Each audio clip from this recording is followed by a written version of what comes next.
Dios los bendiga a todos y bienvenidos a este nuevo estudio de la palabra de Dios. Esta vez vamos a continuar con el libro de Génesis capítulo 3, la serpiente en el huerto. Y en este estudio vamos a ver la participación de Satanás en el pecado de Adán y Eva. Vamos a ver también la analogía que hay entre la serpiente y Cristo cuando habla el libro de Números 21, que Moisés levanta una serpiente de bronce en el desierto. Vamos a ver esa analogía también. Vamos a ver cuál es la descendencia de la serpiente. Y esto lo vamos a ir viendo poco a poco durante todo este estudio. Así que vamos a orar para que el Señor lleve el control de este estudio y para que sea Él quien nos dé la revelación en el nombre de Cristo Jesús. Padre, yo te doy gracias, Señor, por este estudio. Padre, yo te pido que seas tú, Señor, instruyéndonos por medio de tu Espíritu Santo, Señor. Te pido, Señor, que tú nos guíes, Señor, que nos des comprensión con tu palabra, Señor, por medio de tu Espíritu. En el nombre de Cristo Jesús, a ti toda la gloria, toda la honra y todo el honor, porque solamente tú eres merecedor de todo ello. En el nombre de Cristo Jesús. Amén y amén. Y vamos a comenzar con el versículo 1 de Génesis 3 que dice lo siguiente: Pero la serpiente era astuta, más que todos los animales del campo que Jehová Dios había hecho, la cual dijo a la mujer: ¿Con que Dios os ha dicho, no comáis de todo árbol del huerto? Y aquí estamos viendo primeramente que se encuentra una serpiente en el huerto. Había muchos animales.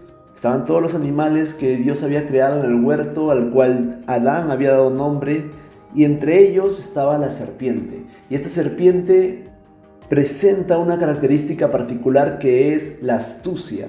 Y esta astucia es la que origina a que Eva caiga en el engaño, así también como Adán. Y algo muy interesante es de que esta serpiente es asociada con Satanás. No es una serpiente como la que vemos actualmente, sin patas, sino que esta aparentemente, antes del pecado de Adán y Eva, tenía patas.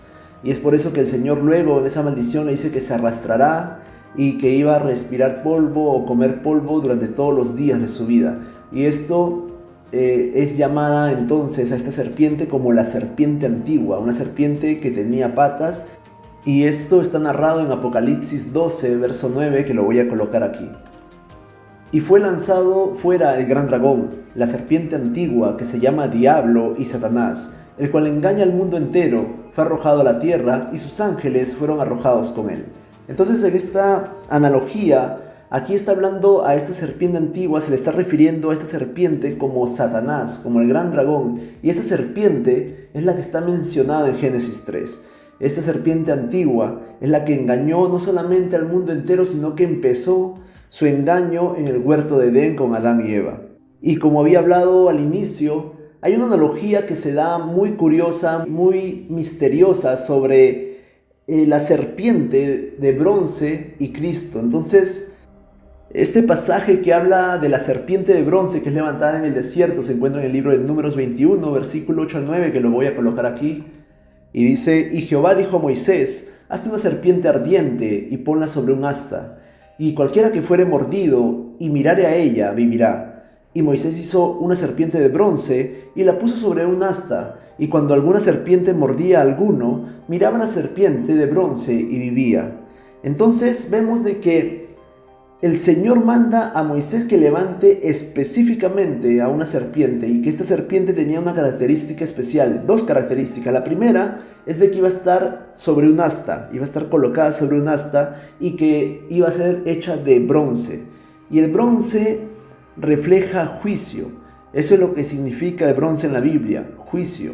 Y esta serpiente no es otra cosa que la personificación del pecado en el ser humano. Entonces, cuando el Señor le dice a Moisés que haga una serpiente de bronce y que ésta esté sobre un asta, significa de que esta serpiente personificaba el pecado que ya estaba con juicio. Ya había un juicio sobre el pecado y que este juicio sobre el pecado se encontraba sobre un asta. Es por ello que Jesucristo es el reflejo o la analogía de esta serpiente. No que Cristo sea la serpiente, sino que Cristo en la cruz se llevó el pecado, enjuició el pecado de la serpiente. Este pecado que estábamos hablando en Apocalipsis 12, cuando dice que la serpiente antigua es la que engañaba a todo el mundo, todo el pecado del mundo cayó sobre Cristo. Es por eso que esta serpiente, cuando es levantada en juicio. Se enjuicia el pecado y se levanta en un asta, y es lo que recibió Cristo en la cruz como una oveja que no tenía ninguna mancha, ningún pecado, pero por nosotros se hizo pecado y recibió el juicio del pecado que nosotros debimos recibir.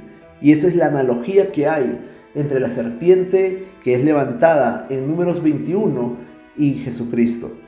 De hecho, en el Evangelio de Juan, capítulo 3, aquí lo coloco, capítulo 3, verso 14, dice: y como Moisés levantó la serpiente en el desierto, así es necesario que el Hijo del Hombre sea levantado. Entonces era necesario de que Jesucristo sea levantado y sea inmolado por nosotros a causa del pecado, a causa de ese engaño de la serpiente que ha dado a todo el mundo, como lo dice Apocalipsis 12. De hecho, en Números 21, como estamos viendo allí, dice de que todos los que miraren a la serpiente iban a vivir. O sea, todos los que vieran el pecado, su propio pecado, esto haciendo una analogía, todos los que vieran su propio pecado ya enjuiciado, va a recibir la vida eterna. Y esto significa reconocer el sacrificio de Cristo. Ahora vemos en Génesis 3.1 que dice lo siguiente: pero la serpiente era astuta, más que todos los animales del campo que Jehová Dios había hecho, la cual dijo a la mujer: ¿con que Dios os ha dicho no comáis de todo el árbol del huerto? Y aquí vemos esa característica que había mencionado, que esta serpiente tenía una característica especial, que era astuta. No era una serpiente cualquiera, sino que esta serpiente en especial tenía astucia. Y esta astucia es la que le llevó a que Adán y Eva caigan en su engaño. Y vamos a ver algo muy interesante.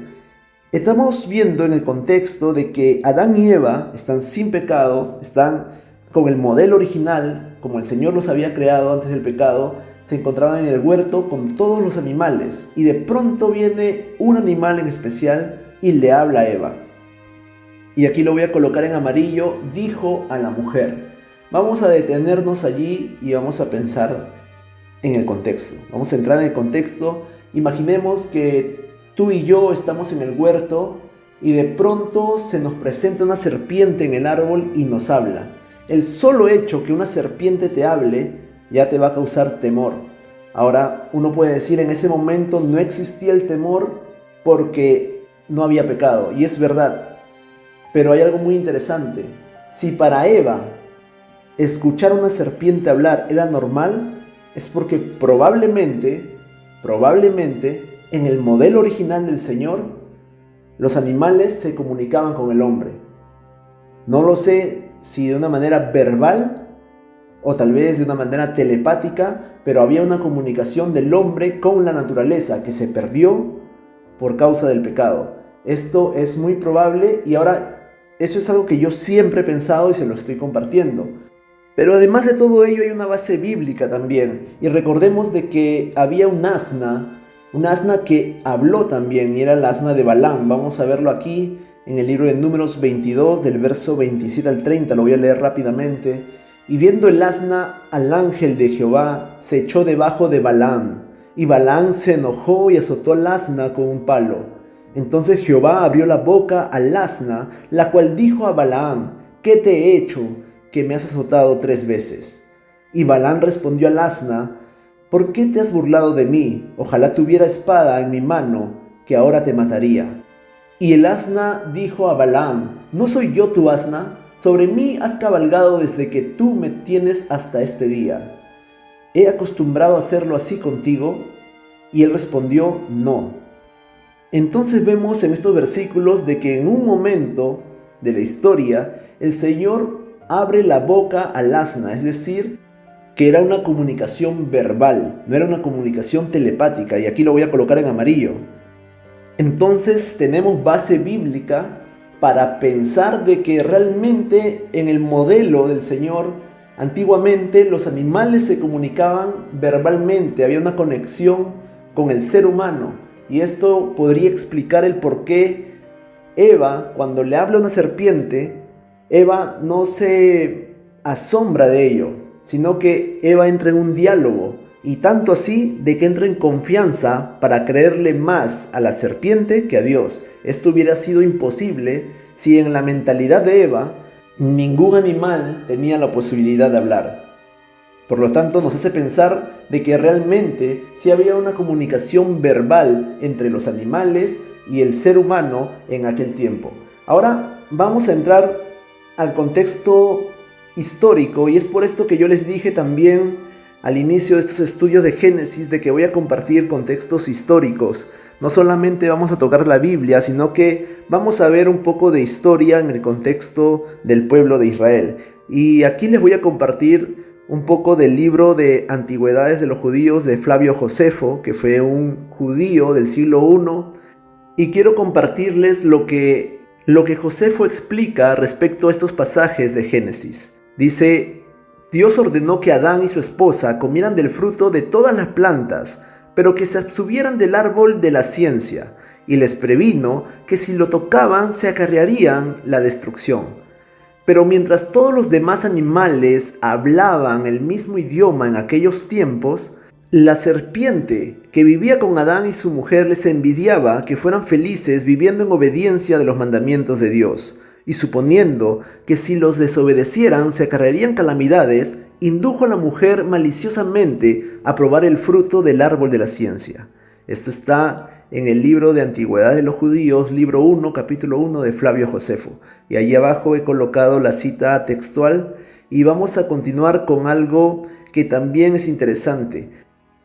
Existe un libro en la Biblia que es mencionado, que no forma parte del canon bíblico y se llama el libro de Jaser. El libro de Jaser significa justo, es el libro del justo, y en él narran historias del pueblo de Israel.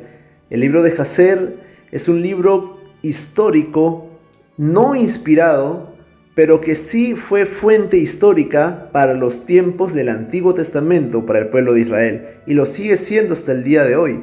Sin embargo, al no ser un libro inspirado, presenta contradicciones bíblicas.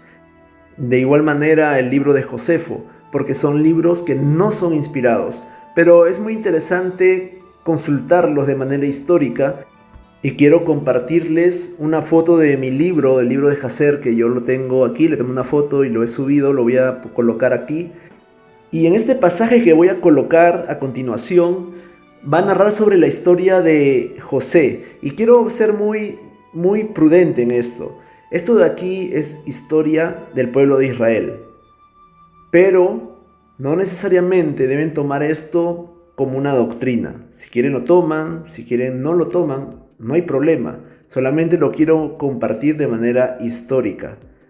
Ahora, este pasaje, para entrar en el contexto antes de ponerlo, les quiero comentar, este pasaje es en el momento en que José es vendido como esclavo y los hijos le presentan la túnica con sangre. De hecho, mandaron a uno de sus hermanos por adelantado presentándole la túnica con sangre, y luego viene el resto para encontrarse con Jacob. Y aquí hay una conversación que tiene Jacob y pide de que traigan una bestia, porque le oró al Señor de que la primera bestia que los hijos traigan sería la bestia que mató a José. Y vamos a ver lo que sucede, vamos a ver qué es lo que está narrando la historia de Israel en el libro de Jaser respecto a este contexto y qué sucedió con la bestia que toman los hijos de Jacob, y se presenta esta bestia delante de Jacob.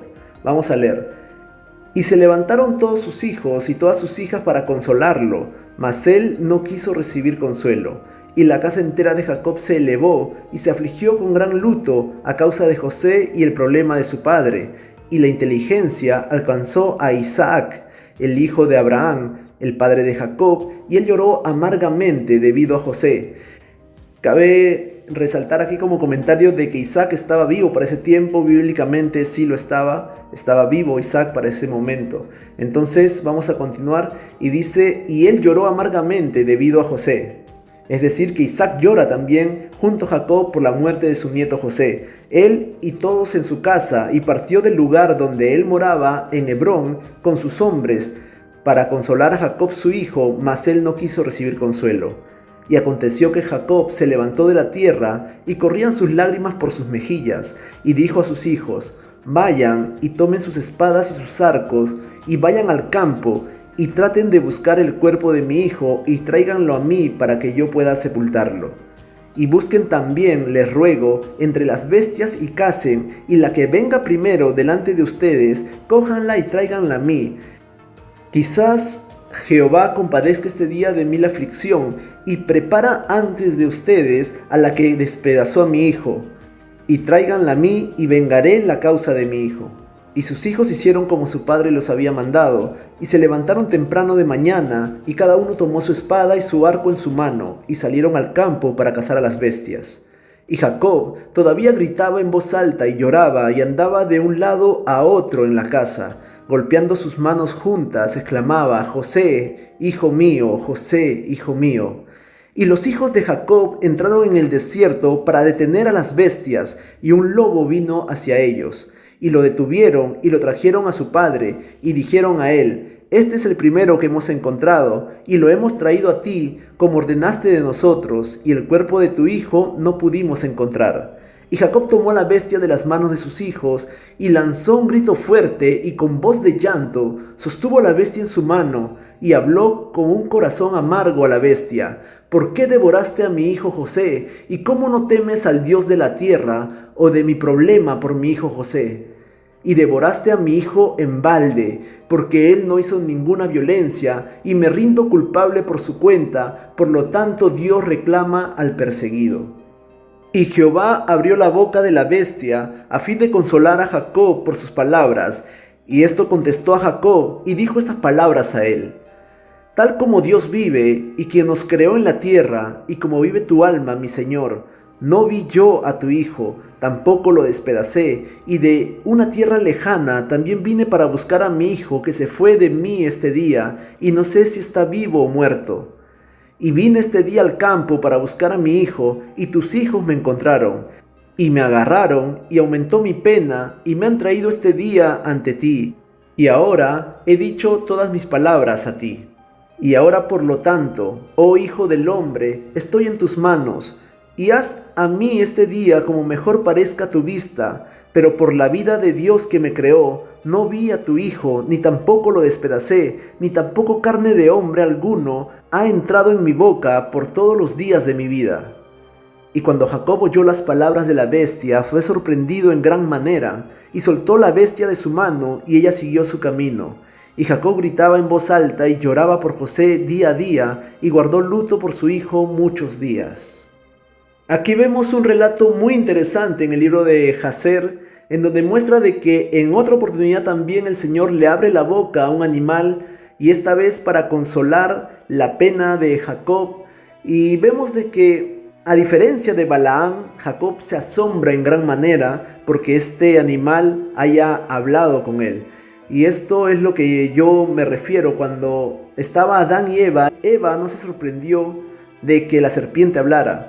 Al parecer era algo normal, y vemos de que realmente los animales muy probablemente tenían esa capacidad de hablar con el ser humano, pero a causa del pecado, y tal vez, y quiero pensarlo así, esto es un pensamiento que viene a mi mente en este momento, es de que tal vez el Señor, para evitar de que otros animales interfieran con la santidad del hombre, les quitó el habla a todos ellos. Y tal vez también por ello es que la Biblia dice de que la creación gime a una por ser redimida. Toda la creación cayó en condenación a causa del pecado. No solamente sería por esto de perder el habla, sino porque entró la muerte. Y miren que el animal no pecó. Los animales no pecaron, excepto la serpiente, pero la serpiente era Satanás. Pero los animales no habían pecado, o al menos a conocimiento del ser humano, los animales no tenían una ley, y sin ley no había pecado. Entonces la muerte llega por causa del pecado, y este pecado fue por causa del hombre. Entonces, a causa del pecado de Adán y Eva, aún las plantas y los animales recibieron muerte, porque en ese momento todo era vida eterna. Ahora vamos a continuar con la siguiente parte de este versículo. Mira que estamos todavía en el versículo 1 y hemos hablado bastante. Y en esta última parte del primer versículo dice: con que Dios os ha dicho, no comáis de todo árbol del huerto. Y miren cuál es la astucia de la serpiente aquí. El Señor no le había dicho eso, que no coman de todo árbol. Le había dicho que coman de todo árbol, pero que no coman del árbol del conocimiento del bien y del mal. Entonces aquí vemos el engaño. El engaño es presentar la verdad, pero mezclada con mentira. Y esto causa el engaño. Esto causa confusión en la persona. Y sobre todo le abre el diálogo, ya que le hace una pregunta que de hecho él sabe que no es así, solamente para que entre en una conversación con Eva. y de esa manera ganarse la confianza. Y lo que responde Eva es lo siguiente: y la mujer respondió a la serpiente: del fruto de los árboles del huerto podemos comer, pero del fruto del árbol que está en medio del huerto, dijo Dios, no comeréis de él ni lo tocaréis, para que no muráis. Entonces aquí Eva le refuta lo que dice la serpiente y le dice lo que realmente dijo el Señor. Entra en un diálogo con la serpiente y ya la serpiente, al entrar en un diálogo con ella, puede adentrarla un poco más en el engaño para que caiga en su trampa. Pero algo muy interesante aquí en el verso 3 es que aquí encontramos a la serpiente con Eva conversando en el jardín del Edén, y Eva le dice del fruto del árbol que está en medio del huerto. O sea que en ese momento de la conversación no se encontraba el árbol de conocimiento del bien y el mal al alcance de ellos. Estaba al medio del huerto. Ellos están conversando, tal vez, ponle 10 metros, 20, tal vez más, tal vez 1 kilómetro, no lo sabemos. Lo cierto es que la palabra dice allí en el versículo 3 de que el árbol estaba en medio del huerto. Entonces esto lo digo porque ha surgido una doctrina errada donde dice que el fruto es la relación sexual que tiene Eva con la serpiente. Y de esto yo hice un estudio que se llama ¿Fue Caín hijo de la serpiente? Y este estudio lo voy a colocar en una miniatura al final de este video. También dejaré el enlace de ese estudio en la descripción de este video para los que quieran verlo. Y allí están los argumentos bíblicos para saber si realmente Caín era hijo de la serpiente o no. Y continuando con la conversación que tenía Eva con la serpiente, vemos de que en el verso 4 dice: entonces la serpiente dijo a la mujer, no moriréis, sino que sabe Dios que el día que comáis de él, serán abiertos vuestros ojos, y seréis como Dios, sabiendo el bien y el mal. Entonces aquí nuevamente la serpiente con astucia comienza a inducir a Eva al engaño, y le dice que no morirá. Y realmente esto es un sí y un no.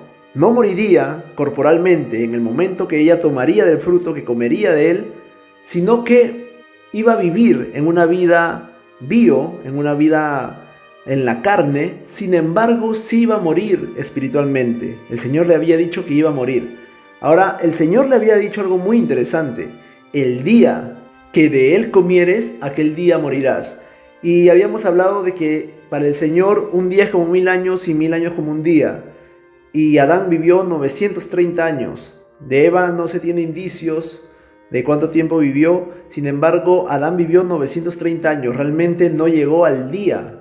Murió el mismo día. Si lo tomamos como 1000 años es como un día, para un día de Dios. Entonces, en cierta manera, también el Señor tenía razón. Pero aquí estaba hablando de un contexto espiritual, de que había una muerte espiritual, de que ya no había esa conexión con el hombre a causa del pecado. Entonces había una muerte espiritual. Y luego le dice que serán abiertos vuestros ojos y seréis como Dios, sabiendo el bien y el mal. No necesariamente que iban a ser igual a Dios al 100%, sino que le estaba diciendo que serían igual a Dios conociendo el bien y el mal. Es decir, de que al igual que Dios, ellos iban a saber qué era lo bueno y qué era lo malo. En ese momento, ellos no conocían lo que era bueno y lo que era malo. Otra cosa interesante es de que al principio del verso 5 dice: sino que sabe Dios que el día que comáis de él. Es decir, como que el Señor te está encubriendo esto, de una manera como maliciosa, que el Señor no quiere que sepas el bien y el mal. Y esto obviamente hace que Eva entre en la curiosidad de conocer el bien y el mal. Entonces, allí comienza ya el trabajo con astucia de inducir a Eva al engaño y así lograr el cometido de que tanto el hombre como la mujer sean desligados de la presencia de Dios y rompan esa comunión tan hermosa que tenían al comienzo. Entonces ya Eva, inducida por la curiosidad a causa del engaño, cae en la tentación. Y miren lo que dice el verso 6. Y vio la mujer que el árbol era bueno para comer, y que era agradable a los ojos, y el árbol codiciable para alcanzar la sabiduría, y tomó de su fruto y comió, y dio también a su marido, el cual comió así como ella. Entonces vemos con qué facilidad cayó Eva en esta tentación, y comienza a actuar en base a la tentación, ya no dejándose llevar por lo que el Señor enseñaba, por lo que el Señor le estaba mandando hacer o no hacer. Y en este caso vemos 3 puntos importantes. Uno, de que el fruto era bueno para comer, es decir, de que aquella fruta realmente no era mala. A los ojos era agradable, como dice allí en la segunda parte en amarillo, era agradable a los ojos. Era bueno para comer, agradable a los ojos, era apetecible.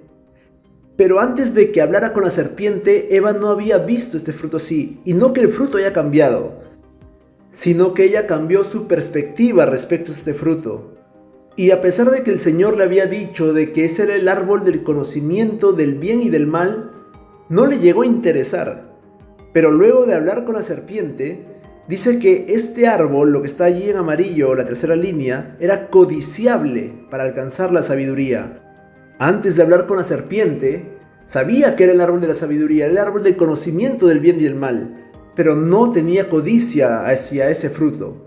Luego, en la tentación, aquello que no le causaba codicia, lo llegó a ver con codicia. Era codiciable para alcanzar la sabiduría y tomó de ese fruto y cayó en el pecado.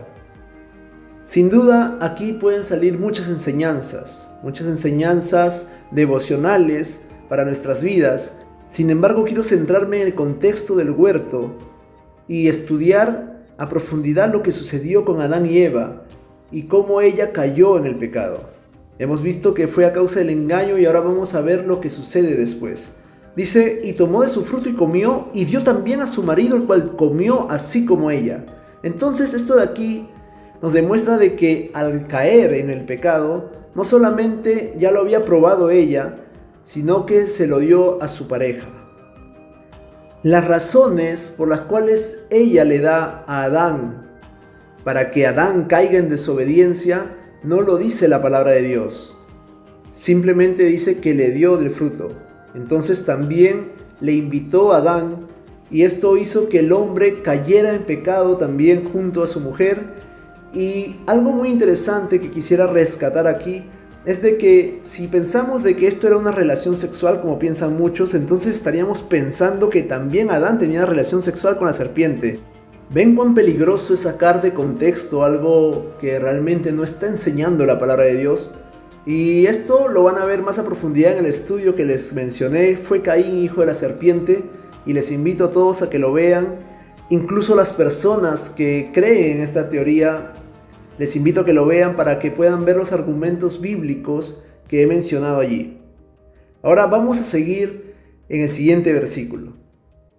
Versículo 7 dice lo siguiente: entonces fueron abiertos los ojos de ambos y conocieron que estaban desnudos. Entonces cosieron hojas de higuera y se hicieron delantales. Vemos aquí de que la primera reacción del pecado fue la vergüenza. Se dieron cuenta de que estaban desnudos, algo que no se habían dado cuenta antes, y moralmente se dieron cuenta que esto estaba mal, y cubrieron su desnudez con hojas de higuera.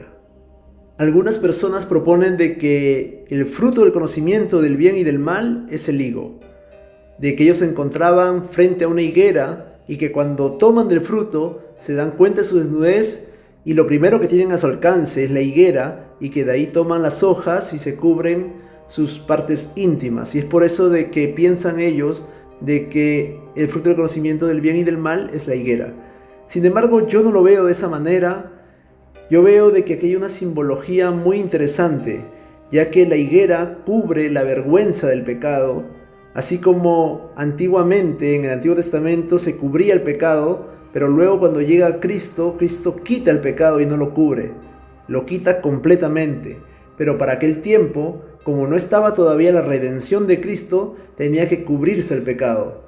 Y esto es obvio que estoy hablando metafóricamente, ya que simbolizaría de que la higuera cubría el pecado, cubría la desnudez, la consecuencia del pecado, y esto era antes de la redención de Cristo. Y antes de la redención de Cristo, a quienes se le dio las leyes para cubrir el pecado, a quienes se le dio toda la ley de Levíticos, de los sacerdotes, cómo debían estos presentarse delante del Señor para ofrecer sacrificios, para cubrir el pecado. Todo esto fue presentado al pueblo de Israel, que simboliza la higuera. Entonces allí, desde Génesis, la Biblia nos está mostrando de que la higuera, por medio de ella, se iba a cubrir el pecado, y por medio de ella, que el Señor usa al pueblo de Israel, es por medio del pueblo de Israel que viene Jesucristo, quien no solamente cumplió con toda la ley, sino que quitó definitivamente el pecado de la humanidad. Ahora vamos a leer los siguientes versículos del 8 al 10 que dice: Y oyeron la voz de Jehová Dios que se paseaba en el huerto al aire del día, y el hombre y su mujer se escondieron de la presencia de Jehová Dios entre los árboles del huerto. Mas Jehová Dios llamó al hombre y le dijo: ¿Dónde estás tú? Y él respondió: Oí tu voz en el huerto y tuve miedo, porque estaba desnudo y me escondí. Vemos de que luego de que el hombre cae en pecado, se rompe esa comunión con el Señor de parte del hombre, ya que el Señor siempre lo busca, así como vemos allí en el verso 9, ¿dónde estás tú? El Señor siempre nos va a buscar. Siempre que caigamos en pecado, siempre que estemos en una tentación, el Señor nos va a dar fortaleza, pero si caemos en esa debilidad, el Señor nos va a buscar. El Señor no está para juzgarnos. Abogado tenemos delante del Padre, que es Jesucristo. Entonces, en este momento, cuando había caído Adán y Eva, el Señor busca a quien sería la cabeza, quien era Adán, y le dice: ¿dónde estás tú? Y la respuesta de Adán nos revela lo que es la naturaleza del hombre cuando peca. Primero, entra en temor, se instaura el temor en su alma, y segundo, se esconde de Dios. Se esconde porque se siente indigno. Y eso de sentirse indigno delante del pecado es bueno. Es bueno porque nos hace reconocer de que somos pecadores. El Espíritu Santo que está en nosotros nos hace ver de que hemos fallado. Pero es mala la actitud de escondernos. Nosotros debemos presentarnos confiadamente delante del trono de la gracia para alcanzar misericordia y hallar gracia para el oportuno socorro. Los versículos 11 y 12 dicen lo siguiente: Y Dios le dijo: ¿Quién te enseñó que estabas desnudo? ¿Has comido del árbol del que yo te mandé no comieses? Y el hombre respondió: La mujer que me diste por compañera me dio del árbol y yo comí. Aquí vemos dos preguntas del Señor y ambas tienen un propósito. La primera, al preguntarle quién le enseñó que estaba desnudo, es para que él tenga la oportunidad de decirle de que comió del árbol del conocimiento del bien y del mal, y que a causa de esto él se dio cuenta de que estaba desnudo. Luego la segunda pregunta fue aún más directa: ¿has comido del árbol del que yo te mandé no comieses? Y la respuesta de Adán fue culpar a la mujer. Y esto podría verse como un acto de cobardía tal vez. Sin embargo, si entramos en el contexto, ellos están solos en el mundo. Estaban en comunión con Dios hasta hace unos pocos momentos. Rompen esa comunión, el Señor los busca, les confronta el pecado y Adán comienza a decir la verdad. La mujer que me diste por compañera me dio del árbol y yo comí. Obviamente, él tenía la opción de decir sí, ya que la pregunta era si había comido de aquel árbol que el Señor le dijo que no comiese. Pero Adán quiso justificar su pecado, y eso es lo que sucede con nosotros cuando pecamos. Tratamos de justificar nuestro pecado, pero delante de Dios no pueden haber justificaciones. La única justificación es la cruz del Calvario, es lo único que nos hace justos. Nada nos puede justificar delante de Dios si no es el sacrificio de Cristo en la cruz. Y luego de esta respuesta el Señor va hacia la mujer y dice en el verso 13: Entonces Jehová Dios dijo a la mujer: ¿Qué es lo que has hecho? Y dijo la mujer: La serpiente me engañó y comí. Y si bien es cierto de que Eva responde a la pregunta del Señor, ¿qué es lo que has hecho?, le dice que sí comió, pero le añade de que la serpiente le había engañado y que por ello comió del fruto. Entonces vemos de que también de parte de Eva hay una justificación, sin embargo también diciendo la verdad. Y luego de esto el Señor va hacia la serpiente en el verso 14: Y Jehová Dios dijo a la serpiente: Por cuanto esto hiciste, maldita serás entre todas las bestias y entre todos los animales del campo. Sobre tu pecho andarás y polvo comerás todos los días de tu vida. Y aquí vemos de que el Señor maldice a la serpiente. No maldice al hombre por causa del pecado, maldice a la serpiente.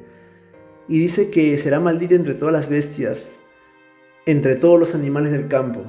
Pero también le dice de que sobre su pecho andará. Y esto nos indica, como dije al comienzo, de que antiguamente la serpiente tenía al parecer patas y que luego del pecado el Señor le quita esas patas, le cambia la morfología y le dice sobre tu pecho andarás. Ya no tendría extremidades, sino que ahora estaría sobre su pecho, sobre su vientre, y comería polvo todos los días de su vida. Y esto se puede también tomar de dos maneras.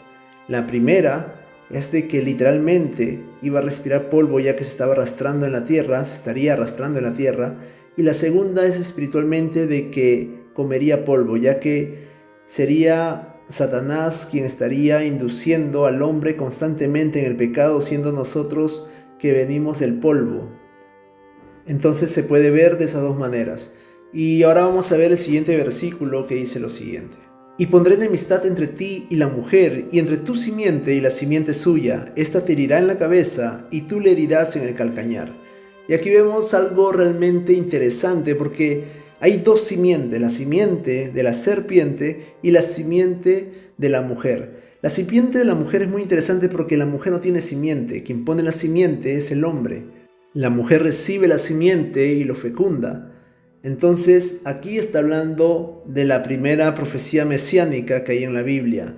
Génesis 3:15, la primera profecía mesiánica, y está diciendo que habrá una enemistad entre tu simiente, es decir, la simiente espiritual de la serpiente, todos los que rechacen a Cristo, todos los que estén en contra de Cristo, contra la simiente de la mujer. Pero al no tener la mujer simiente, se estaba refiriendo obviamente a un contexto espiritual. Luego le dice: esta te herirá en la cabeza y tú le herirás en el calcañar. Y la herida en la cabeza es la que va a recibir de parte de Cristo. Y quisiera compartirles un comentario que me dio un hermano de Argentina que sigue el canal. Una vez que estaba viendo uno de los videos de El pronto surgimiento de la bestia, me dijo que muy probablemente estaba relacionado la herida de la bestia que tenía las 7 cabezas. Una de sus cabezas tenía como una herida de muerte, y que esto estaba relacionado muy probablemente con Génesis 3:15. Y obviamente sí, está relacionado con Génesis 3:15. La Biblia realmente es muy hermosa. Y vamos a continuar aquí. La segunda parte dice: y tú le herirás en el calcañar. Y el calcañar es el talón, y es allí donde va a comenzar a herir la serpiente al ser humano también. Va a herir en el caminar del cristiano, de aquella persona que quiere buscar agradarle a Dios con todo su corazón, con toda su alma y con todo su espíritu. Sin embargo, constantemente va a tener ese ataque también de parte de Satanás, porque así está escrito. Pero debemos saber también de que en Cristo somos más que vencedores. Verso 16 dice: a la mujer dijo: multiplicaré en gran manera los dolores en tus preñeces. Con dolor darás a luz los hijos, y tu deseo será para tu marido, y él se enseñoreará de ti. Y aquí la Biblia nos dice algo muy interesante, ya que está diciendo de que va a multiplicar en gran manera los dolores de sus preñeces. Pero aparentemente Eva no había estado nunca embarazada en ese momento. Entonces, aquí, si nunca había estado embarazada, el número de sus preñeces sería 0, y algo multiplicado por 0 da 0. Entonces, si el Señor está diciendo que va a multiplicar en gran manera los dolores en sus preñeces, es porque ya había tenido posiblemente algún embarazo. Y esto es a lo que algunas personas le llaman los hijos de Edén. Este versículo 16 nos hace pensar mucho con esa palabra de multiplicar.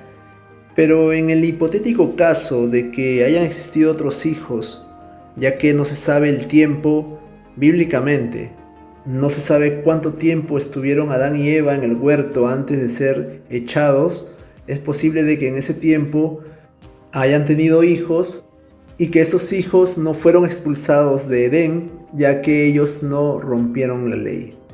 Y esto es otra cosa de que algunos hermanos piensan. Eso lo quiero presentar solamente como un comentario.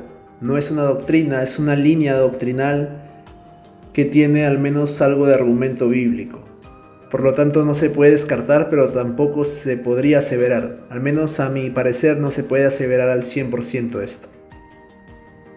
Ahora vayamos al versículo 17 que dice lo siguiente: y el hombre dijo: por cuanto obedeciste a la voz de tu mujer y comiste del árbol de que te mandé diciendo, no comerás de él, maldita será la tierra por tu causa.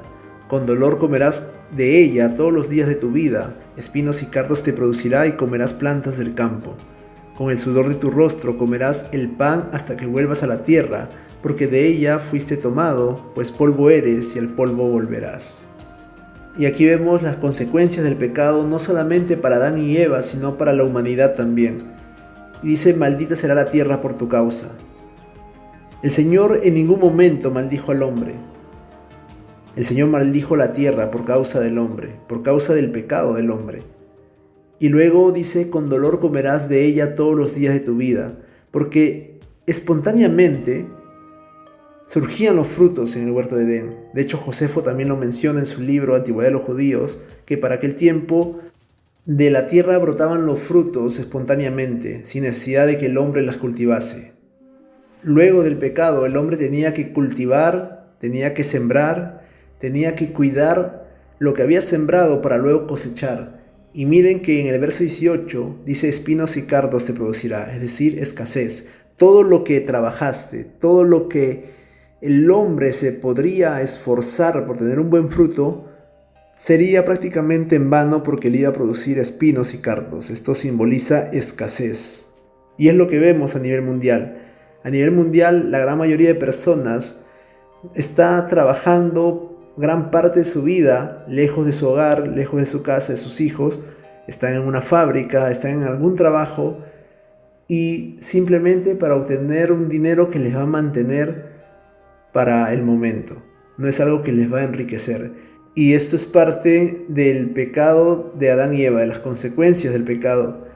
Pero esto no significa de que el hombre tenga que vivir en ese estado siempre. Obviamente el Señor, cuando estamos en Cristo, si es la voluntad de Dios, el Señor comienza a bendecirnos y a darnos sobreabundancia. Pero estoy hablando en líneas generales, no solamente del cristiano, sino en general incluso para el no creyente. Incluso también para el no creyente hay personas que viven en abundancia.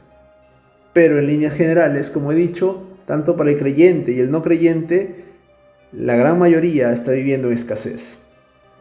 Luego le dice también, y comerás plantas del campo. Obviamente él podía comer de todo fruto, pero aquí le está diciendo que va a comer también plantas, y no del huerto, del campo, ya fuera del huerto.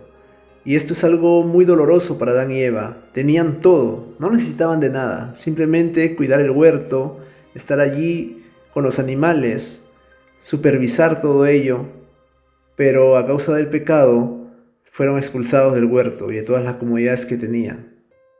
Y el verso 19 cierra con lo que estaba diciendo hace un momento, con el sudor de tu rostro comerás el pan hasta que vuelvas a la tierra, porque de ella fuiste tomado, pues polvo eres y al polvo volverás. Y esto condena al hombre a trabajar constantemente para vivir de ese fruto de su trabajo. Y quiero aprovechar para decirles que el trabajo no es una maldición. De hecho, el primer trabajo que el Señor dio al hombre fue ponerle nombre a los animales. El trabajo no es una maldición. La maldición que viene a causa del pecado es la escasez, que iba a trabajar y no iba a producir. Esa es la maldición que vino, una de las maldiciones. La tierra fue maldita a causa del pecado. La tierra completa. Es por eso que también la tierra gime a una por ser redimida. Y cuando el Señor estaba en la cruz, el Señor rompió estas maldiciones en lo espiritual. Rompió estas maldiciones porque cuando su sangre cae a tierra, su sangre redime la tierra. Pero la redención se va a hacer efectiva al final de los tiempos. El Señor ya pagó, pero todo se va a hacer efectivo al final de los tiempos. Incluso cuando el Señor le ponen la corona de espinas en su frente del Señor, en ese momento el Señor se está llevando esa maldición en lo espiritual de los espinos y cardos, que ya no habría a partir de allí más escasez para el hombre. Y esto también se va a hacer efectivo al final de los tiempos. El Señor redimió todo en la cruz. El Señor recuperó todo en la cruz. Pero esto se tiene que hacer efectivo en su tiempo, como dije. Al final, cuando el Señor recrea todo, un cielo nuevo, una tierra nueva, en ese momento comienza el estado inicial del hombre con Dios. Lo que había en Génesis lo habrá también al final de los tiempos. Y aquí el verso 20 dice: y llamó a Adán el nombre de su mujer Eva, por cuanto ella era madre de todos los vivientes. Y este versículo también nos hace ver de que Adán llama a Eva como la madre de todos los vivientes. Y los vivientes aquí no se está refiriendo necesariamente a los animales, ya que Eva no era madre de los animales si hablamos biológicamente, sino que está refiriendo a que era madre, es decir, de que ya había tenido al parecer hijos y que todos estos hijos eran los vivientes, del cual está hablando Adán en este versículo.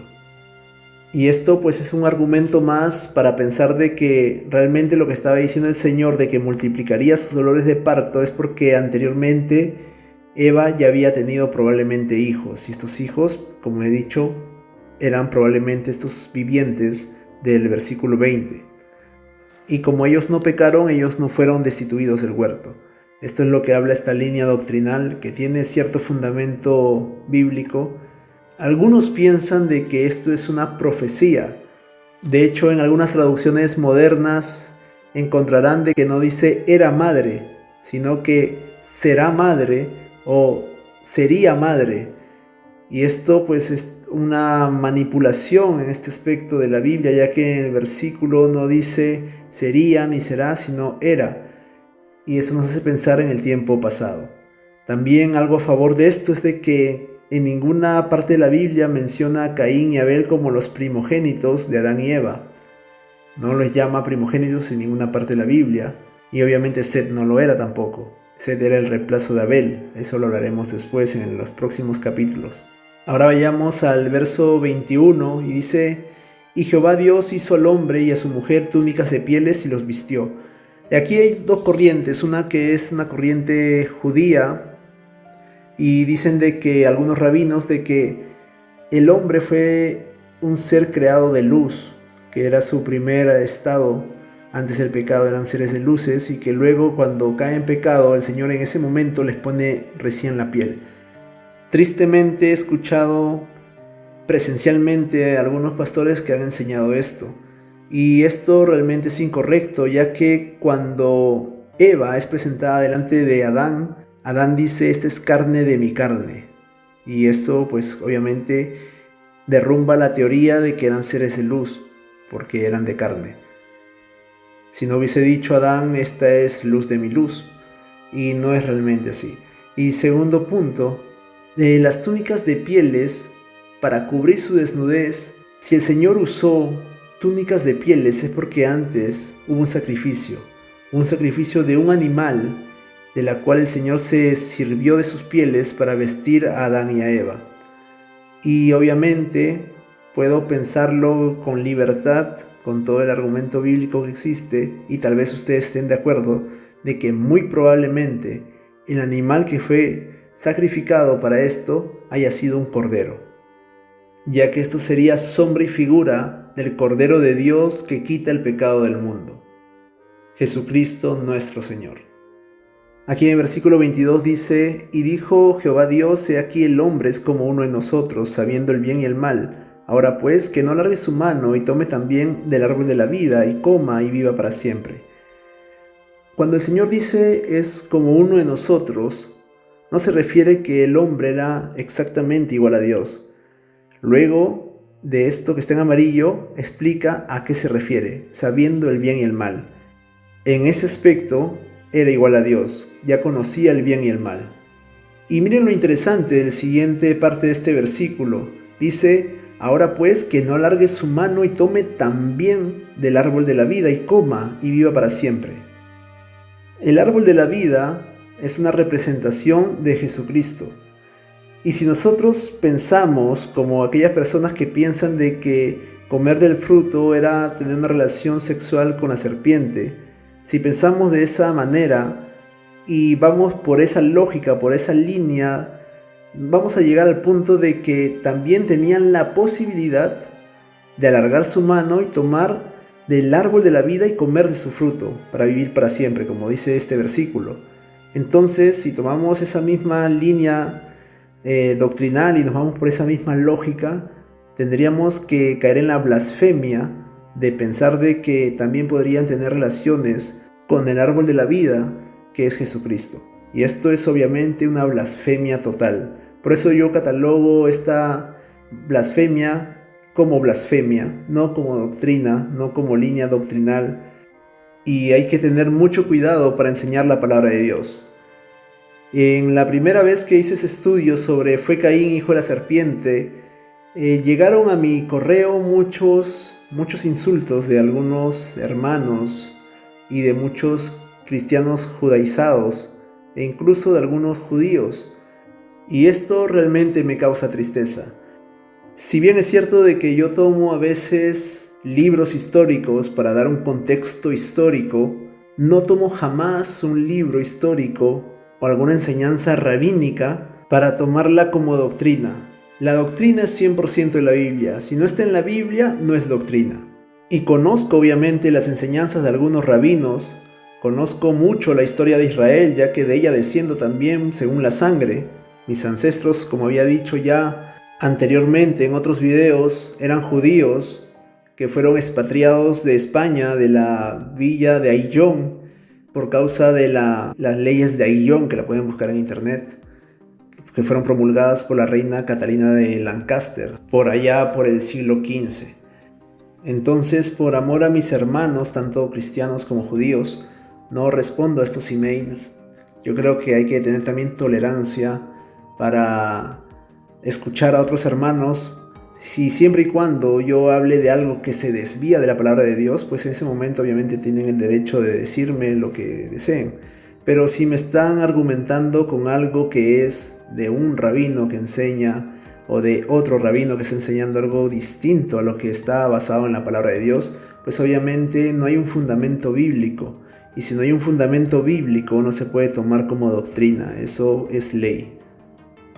Y bueno, dicho esto, vamos a continuar con el versículo 23 que dice: y lo sacó Jehová del huerto de Edén para que labrase la tierra de que fue tomado. Entonces aquí vemos de que luego que el Señor establece las consecuencias del pecado, expulsa a Adán y Eva del huerto y dice que allí comienzan a labrar la tierra. Antes no lo hacían, como había mencionado. Y dice de que labran la tierra de que fue tomado, porque como había mencionado en Génesis 2, Adán fue hecho fuera del huerto, y luego de que fue formado fuera del huerto, fue introducido al jardín del Edén, da el nombre a los animales, cae en un sueño profundo, inducido obviamente por el Señor, extrae la costilla al Señor y de allí forma a Eva. Entonces todo ese es un proceso muy interesante que lo hemos visto en el capítulo 2 de Génesis, y les quisiera comentar algo del pueblo de Israel también respecto a esto. Y ya lo había tocado en otro tema que se llama la piedra angular y el domo de la roca, que está también en el canal. Y esto de aquí es de que se enseña según los rabinos de que el polvo del cual fue tomado Adán se encontraría en lo que actualmente sería la explanada del templo. Y que luego de tomar el Señor de ese polvo de la explanada del templo, obviamente en ese tiempo no estaba la explanada del templo, era la montaña Moriah, donde sube David y hace sacrificios al Señor.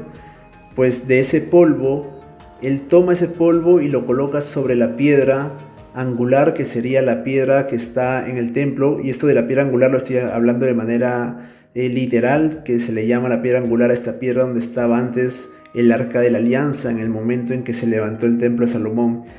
Y es precisamente en ese lugar, encima de esa roca, que el Señor forma a Adán. Y posteriormente allí se coloca el lugar santísimo y se coloca sobre esa piedra lo que sería el arca de la alianza. Esto está dentro de las enseñanzas rabínicas. Y esto lo he compartido ya en una enseñanza que la voy a colocar también como miniatura al final de este video para los que lo quieran ver.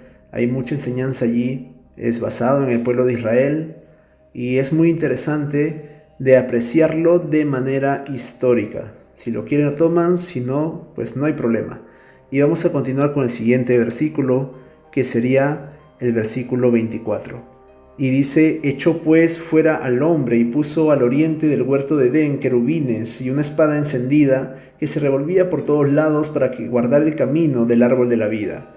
Y esto nos enseña de que el huerto de Edén está en la tierra aún.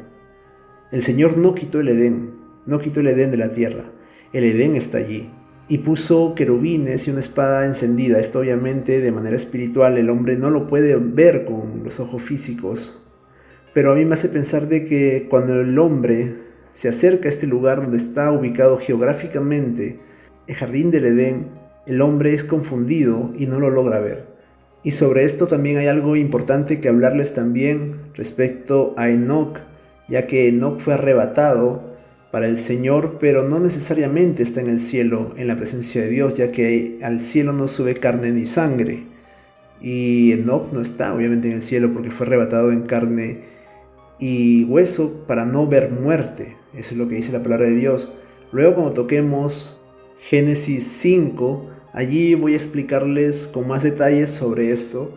Por ahora ha acabado el estudio de Génesis 3, la serpiente en el huerto, y vamos a orar para darle la gloria a Dios. Padre, yo te doy gracias, Señor, por ese tiempo, porque tú has permitido de que estemos aquí, Señor, escuchando de tu palabra. Yo te pido, Señor, que tú te glorifiques en cada momento, Señor, en nuestras vidas. Te pedimos perdón por nuestros pecados, Señor. Te pedimos que nos fortalezcas, Señor, en medio de las pruebas, de las tentaciones, que nos ayudes, Señor, a honrarte. Que podamos, Señor, presentarnos delante de ti como obreros aprobados, Señor. Te pedimos perdón por todo, Señor, y sabemos de que tú nos perdonas por medio de la sangre de Jesucristo, Señor, que fue derramada por nosotros en la cruz. Bendice, Padre, a cada persona que ha llegado al final de este video, Señor, que ha buscado de ti. Bendícelos en el área espiritual, Señor, en su alma, en su salud, en su cuerpo. Bendícelos en sus finanzas, Padre.